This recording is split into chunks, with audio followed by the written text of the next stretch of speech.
আসসালামু আলাইকুম। এটির বাংলার সংবাদে সবাইকে স্বাগত জানাচ্ছি আমি ওয়াহিবা রাইয়ান। ডাকসু নির্বাচনে ভূমিধস বিজয় হয়েছে জামাতের ছাত্র সংগঠন শিবির সমর্থিত প্যানেলের। বিপুল ভোটের ব্যবধানে ডাকসুর ভিপি নির্বাচিত হয়েছেন সাদিক কায়েম। এছাড়া জিএস, এজিএস সহ ২৮টি পদের মধ্যে ২৩টিতে জয়ী হয়েছেন শিবির সমর্থিত প্রার্থীরা। নিরঙ্কুশ এই বিজয়কে ব্যক্তিগত নয় বরং জুলাইয়ের প্রজন্ম ও ঢাকা বিশ্ববিদ্যালয়ের সব শিক্ষার্থীর সম্মিলিত বিজয় বলে মন্তব্য করেছেন নবনির্বাচিত ভিপি সাদিক কায়েম। সকালে চূড়ান্ত ফলাফল ঘোষণার পর সংবাদ সম্মেলনে স্বপ্নের ক্যাম্পাস গড়ে তোলার প্রতিশ্রুতি বাস্তবায়নের অঙ্গীকার করেন জিএস ফরহাদ। মনির হোসেন তপু রিপোর্ট। পাল্টাপাল্টি অভিযোগ ও টান টান উত্তেজনায় শান্তিপূর্ণ এবং উৎসবমুখর পরিবেশে মঙ্গলবার অনুষ্ঠিত হয় বহুল কাঙ্ক্ষিত ডাকসু নির্বাচন। ভোট গণনার সময় পরিস্থিতি ঘোলাটে হওয়ায় ফলাফল গড়ায় পরদিন সকাল 8:30টার দিকে ঢাকা বিশ্ববিদ্যালয়ের সিনেট ভবন থেকে চূড়ান্ত ফলাফল ঘোষণা করেন রিটার্নিং কর্মকর্তারা। সাদিক কায়েম সহসভাপতি, প্রাপ্ত ভোট 14,000। এস এম ফরহাদ প্রাপ্ত ভোট 10,700। ডাকসুর শীর্ষ 3 পদেই জয়ী হয়েছেন জামাতের ছাত্র সংগঠন শিবির সমর্থিত প্যানেলের প্রার্থীরা। ভিপি নির্বাচিত হয়েছেন শিবিরের সাদিক কায়েম। জিএস পদে জয়ী হয়েছেন একই প্যানেলের এস এম ফরহাদ এবং এজিএস পদে ছাত্র শিবির সমর্থিত প্রার্থী মহিউদ্দিন খান। আলোচিত এই নির্বাচনে ছাত্রদল সমর্থিত প্যানেলের ভরাডুবি হয়েছে। সাদিক কায়েমের নিকটতম প্রতিদ্বন্দ্বী ছাত্রদলের আবিদুল ইসলাম খান পেয়েছেন 5,708 ভোট। একই প্যানেলের জিএস প্রার্থী শেখ তানবীর বাড়ি হামিম পেয়েছেন 5,283 ভোট। ডাকসুর এ ফলাফল প্রত্যাখ্যান করেছে ছাত্রদল সমর্থিত প্যানেল।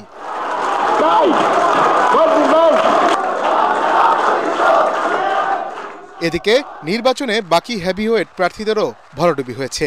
ভিপি প্রার্থী শামীম হোসেন ভোট পেয়েছেন 3,883টি, উমামা ফাতেমা পেয়েছেন 3,389টি আর 1,103টি ভোট পেয়েছেন আব্দুল কাদের। জিএস পদে 4,949টি ভোট পেয়ে তৃতীয় হয়েছেন প্রতিরোধ পর্ষদের মেঘমল্লার বসু।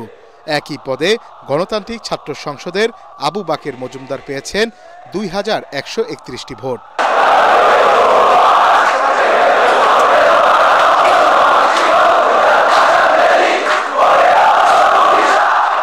তাৎক্ষণিক সংবাদ সম্মেলনে জয়ের প্রতিক্রিয়া জানান নবনির্বাচিত ভিপি এবং জিএস। এ সময় তারা ঢাকা বিশ্ববিদ্যালয়কে একটি পূর্ণাঙ্গ একাডেমিক ইনস্টিটিউট হিসেবে গড়ে তোলার প্রতিশ্রুতি দেন। ধর্ম, মত, পদ নির্বিশেষে সবাইকে নিয়ে একটি মাল্টিকালচারাল ক্যাম্পাস বিনির্মাণে কাজ করার কথাও জানান শিবির সমর্থিত এই ছাত্র নেতারা। জয় অথবা পরাজয়ের কিছু নেই। ডাকসু নির্বাচনের মাধ্যমে জুলাইয়ের প্রজন্ম বিজয়ী হয়েছে। ডাকসু নির্বাচনের মাধ্যমে ঢাকা বিশ্ববিদ্যালয়ের শিক্ষার্থীরা বিজয়ী হয়েছে এবং ডাকসু নির্বাচনের মাধ্যমে জুলাইয়ের আকাঙ্ক্ষা বিজয়ী হয়েছে, শহীদদের আকাঙ্ক্ষা বিজয়ী হয়েছে। সব কিছুর ঊর্ধ্বে এসে সব কিছু ভুলে যেয়ে ঢাকা বিশ্ববিদ্যালয়ের সকল শিক্ষার্থীকে ধারণ করে, সকল শিক্ষার্থীর ভাই হয়ে কিংবা সকল শিক্ষার্থীর প্রতিনিধি হয়ে, সকল শিক্ষার্থীর সহযোদ্ধা হয়ে আমরা আমাদের তাদের ভয়েসগুলো রেজ করতে চাই, তাদের সাথে কাজ করতে চাই। সকল শিক্ষার্থীরা আমাদের পরামর্শক হিসেবে ভূমিকা রাখবে, আমাদের পর্যালোচনা দিবে, আমাদেরকে ভুল ধরিয়ে দিবে, আমাদের পথ চলাকে সহযোগিতা করবে। আমরা ভুল পথে গেলে সে পথে আমাদেরকে আটকাবে। ডাকসুর এই বিজয়ে তাৎক্ষণিক প্রতিক্রিয়ায় কেন্দ্রীয় ইসলামী ছাত্র শিবির সভাপতি জাহিদুল ইসলাম জানান, শিক্ষার্থীদের দেয়া অঙ্গীকারগুলো বাস্তবায়নের মাধ্যমেই এই বিজয়ের পূর্ণতা আসবে। এই চাহিদাগুলো এবং এই প্রতিজ্ঞাগুলো ইশতেহার যখন বাস্তবায়িত হবে তখনই আমাদের এই বিজয়টা পূর্ণতা লাভ করবে। এবং ইসলামী ছাত্র শিবিরের পক্ষ থেকে পাশাপাশি আমাদের প্যানেলের প্রত্যেকের পক্ষ থেকে আমি এই নিশ্চয়তা দিচ্ছি যে তারা সবাইকে সাথে নিয়ে কাজ করবে ইনশাআল্লাহ। ডাকসুর 12টি সম্পাদক পদের মধ্যে 9টিতেই জয় পেয়েছে শিবির সমর্থিত প্যানেল। ডাকসু নির্বাচনে ভূমিধস বিজয়ে নতুন ইতিহাস গড়ল ছাত্র শিবির সমর্থিত প্যানেল। এই বিজয়কে জুলাই প্রজন্মের জয় বলে আখ্যা দিয়েছেন নির্বাচিতরা। শিক্ষার্থীদের সমস্যার সমাধান এবং ইশতেহারের প্রতিটি প্রতিশ্রুতি বাস্তবায়নে বদ্ধপরিকর বিজয়ীরা। মনির হোসেন তপু, এটিএন বাংলা, ঢাকা। ডাকসু নির্বাচনে বিজয়ীদের অভিনন্দন জানিয়ে বিএনপির স্থায়ী কমিটির সদস্য সালাউদ্দিন আহমেদ বলেছেন, এটি গণতন্ত্রের সৌন্দর্য। অনিয়মিত হওয়ায় ডাকসু নির্বাচনে কিছু ত্রুটি বিচ্যুতি হয়ে থাকতে পারে মন্তব্য করে তিনি বলেন, বিশ্ববিদ্যালয়ের ছাত্র সংসদ নির্বাচনের মাধ্যমে ভবিষ্যতে নতুন নেতৃত্ব উঠে আসবে। তিনি বলেন, ২৪-এর গণ অভ্যুত্থানের আকাঙ্ক্ষা অনুযায়ী গণতান্ত্রিক সহমর্মিতা রাজনীতি অব্যাহত রাখতে হবে। শিক্ষা প্রতিষ্ঠানে ছাত্র রাজনীতি অব্যাহত রাখতে হবে দাবি করে সালাউদ্দিন আহমেদ বলেন, তবে তা যেন কোনোভাবেই ফ্যাসিবাদ প্রতিষ্ঠার হাতিয়ারে পরিণত না হয় সে বিষয়েও সতর্ক থাকতে হবে। নারীর ক্ষমতায়নের উপর জোর দিয়ে তিনি আরও বলেন, ভবিষ্যতে সংবিধান সংশোধনের মাধ্যমে জাতীয় সংসদ নির্বাচনে সরাসরি ভোটে অংশ নেয়ার সুযোগ দিতে ১০ ভাগ নারীকে মনোনয়ন দেওয়ার প্রস্তাব দিয়েছে বিএনপি। অভিনন্দন জানাই যারা ডাকসু নির্বাচনে জয়ী হয়েছে তাদের। এটাই গণতন্ত্রের রীতি। কিছু ত্রুটি বিচ্যুতি নির্বাচনে হয়েছিল, যেহেতু যাত্রা অনেক বছর পরে হয়েছে, কিন্তু ত্রুটি বিচ্যুতি ছিল। পত্রিকায় দুই একটি পত্রিকায় দেখলাম যে ছাত্র শিবিরের প্যানেল জয়ী হয়েছে। এই নামে এই ব্যানারে কোনো প্যানেল প্রদান করা হয়েছে কি? না। নতুন রাজনৈতিক সংস্কৃতির ধারা প্রচলন করতে হবে। সেই সংস্কৃতি কি? গণতান্ত্রিক সংস্কৃতি, সহনশীলতার সংস্কৃতি, সহমর্মিতার সংস্কৃতি। এবং সহনশীলতা সহমর্মিতার মধ্য দিয়ে আমরা পরস্পর রাজনৈতিক দলসমূহের মধ্যে আমরা প্রতিযোগিতা করব, রাজনীতির চর্চা করব। ডাকসুতে ভোট উৎসব দেখার পর আগামীকাল ডাকসু নির্বাচনে ভোট দেওয়ার অপেক্ষায় জাহাঙ্গীরনগর বিশ্ববিদ্যালয়ে প্রায় ১২,০০০ শিক্ষার্থী। বহুল প্রতীক্ষিত এই নির্বাচনকে ঘিরে ক্যাম্পাস জুড়ে উৎসবের আমেজ। ২১টি ভোট কেন্দ্রে নির্বিঘ্নে ভোট আয়োজনে থাকছেন ৬৭ জন পোলিং অফিসার সহ ২১ জন রিটার্নিং কর্মকর্তা। নির্বাচনের নিরাপত্তা নিশ্চিতে বিশ্ববিদ্যালয়ের বিশেষ কমিটির পাশাপাশি থাকবে আইন শৃঙ্খলা বাহিনীর বিপুল সংখ্যক সদস্য। সাভার প্রতিনিধি শেখ বাশারের পাঠানো তথ্য ও ছবিতে আরো জানাচ্ছেন খায়রুল ইসলাম। রাত পোহালেই ভোট। দীর্ঘ ৩ দশকের বেশি সময়ের পর নিজেদের প্রতিনিধি নির্বাচনে মুখিয়ে আছে জাহাঙ্গীরনগর বিশ্ববিদ্যালয়ের ১২,০০০ শিক্ষার্থী। ৩৩ বছর পর বৃহস্পতিবার হতে যাওয়া জাহাঙ্গীরনগর বিশ্ববিদ্যালয় কেন্দ্রীয় শিক্ষার্থী সংসদ ডাকসু নির্বাচনে এবার মোট ভোটার ১১,৮৯৭ জন। এর মধ্যে ছাত্রছাত্রীর সংখ্যা প্রায় সমান। ডাকসু নির্বাচনকে কেন্দ্র করে ক্যাম্পাস জুড়ে এখন নানা আলোচনা। প্রার্থীরা ব্যস্ত শেষ মুহূর্তের প্রস্তুতি ও ভোটের দিনের পরিকল্পনা নিয়ে। শিক্ষার্থীরা বলছেন, এ নির্বাচন শুধু নেতৃত্ব বাছাই নয়, এটি যেন শিক্ষার্থীদের অধিকার, স্বপ্ন আর ভবিষ্যতের প্রতিচ্ছবি হয়, সেটাই প্রত্যাশা তাদের। ৫ সদস্যের নির্বাচন কমিশন এরই মধ্যে প্রার্থীদের সঙ্গে একাধিক বৈঠকও করেছেন। তবে OMR পদ্ধতিতে ভোট গণনা ও অতিরিক্ত ব্যালটের বিষয়ে শঙ্কা প্রকাশ করেছেন প্রার্থীরা। ডাকসু নির্বাচনে ২৫টি পদের বিপরীতে ছাত্রদল, ইসলামী ছাত্র শিবির সহ বিভিন্ন প্যানেলে হয়ে লড়ছেন ১৭৯ জন প্রার্থী।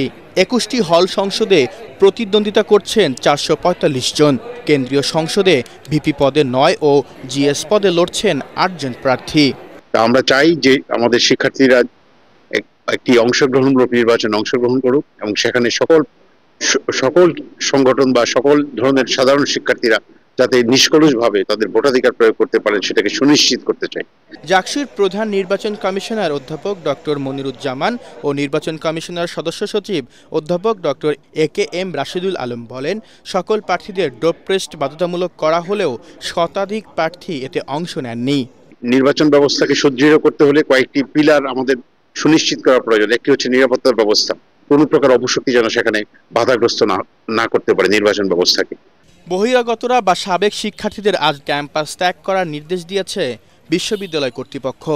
বৃহস্পতিবার সকাল ৯টা থেকে বিকাল ৫টা পর্যন্ত বিরতিহীনভাবে চলবে ডাকসুর ভোট গ্রহণ। খায়রুল ইসলাম, ATN বাংলা। ভয়াবহ সহিংসতার পর এখনো থমথমে নেপাল। রাজধানী কাঠমান্ডু সহ গুরুত্বপূর্ণ এলাকায় টহল দিচ্ছে সেনাবাহিনী। যে কোনো অস্থিতিশীল কর্মকাণ্ড কঠোরভাবেই দমনের হুঁশিয়ারি দিয়েছেন সেনাপ্রধান। এদিকে বিক্ষোভকারীদের হামলার মুখে পদত্যাগ করা সাবেক প্রধানমন্ত্রী কেপি শর্মা ওলির বর্তমান অবস্থান এখনও অজানা। গত 2 দিনের অস্থিরতা ও সহিংসতার ঘটনায় এখনও শঙ্কিত নেপালিরা। ফারহিন ইসলাম টুম্পার রিপোর্ট। বিক্ষোভ থামলেও কাঠমান্ডুর আকাশে এখনও ধোঁয়ার কুণ্ডলী। রাস্তায় ছড়িয়ে ছিটিয়ে রয়েছে পুড়ে যাওয়া গাড়ি ও টায়ারের অবশিষ্টাংশ। 2 দিনের ভয়াবহ সহিংসতার পর এখন থমথমে পরিস্থিতি নেপালের রাস্তাঘাট ও চারপাশে। রাজধানী কাঠমান্ডু সহ গুরুত্বপূর্ণ এলাকায় সতর্ক অবস্থানে টহল দিচ্ছে সেনাবাহিনী। কারফিউয়ের মধ্যে চলছে তল্লাশি। হিমালয় কন্যা খ্যাত শান্ত দেশটিতে হঠাৎ এমন অস্থিরতা আর সহিংসতায় স্তম্ভিত সাধারণ মানুষ। যদিও নতুন দিনের প্রত্যাশা তাদের কণ্ঠে। দেশ সম্ভবত একটি নতুন দিকে এগিয়ে যাচ্ছে।